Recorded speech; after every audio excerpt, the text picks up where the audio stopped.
In the blanks with correct verb forms. এই টপিকটা class 7 থেকে ক্লাস 12 পর্যন্ত ভীষণ ইম্পর্টেন্ট। এছাড়াও তোমরা যারা বিভিন্ন রকম চাকরির পরীক্ষার প্রিপারেশন নিচ্ছ সেই পরীক্ষার জন্য তো ভীষণ ইম্পর্টেন্ট। আজকে আলোচনা করছি 243 ভিটামিন বি ড্যাশ ব্যাকেট আছে বি মানে B verb necessary for our bodies. Vitamin B আমাদের শরীরের জন্য ভীষণ উপকারী। ব্যাকেট আছে বি মানে বি ভার্ব। এবং দেখো ভিটামিন বি এইটা কিন্তু সেই আমাদের প্রাচীনকাল থেকে এখনও হয়ে আসছে। এটা একটা জেনারেল ফ্যাক্ট বলতে পারো বা কোনো সায়েন্টিফিক ফ্যাক্টও বলতে পারো। তো এটা সাধারণ ঘটনা যখন হয় তখন হয় সিম্পল প্রেজেন্ট টেন্স।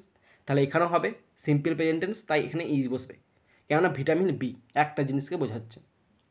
বিকজ কারণ ইট প্রিভেন্টস এটা প্রতিরোধ করে, আর ডিজিজ একটা রোগকে প্রতিরোধ করে, যে রোগটাকে বলা হয় বেরি।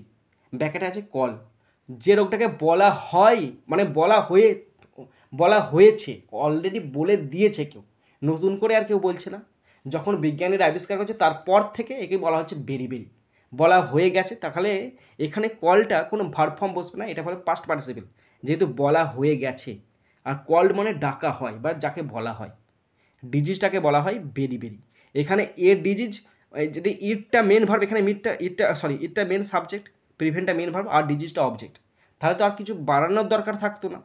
এখানে বাড়িয়েছে, কলটাকে দিয়ে বাড়িয়েছে, তাহলে এখানে মেন ভার্ব বসবে না, এখানে participle adjective past participle called, যাকে বলা হয় বেরি।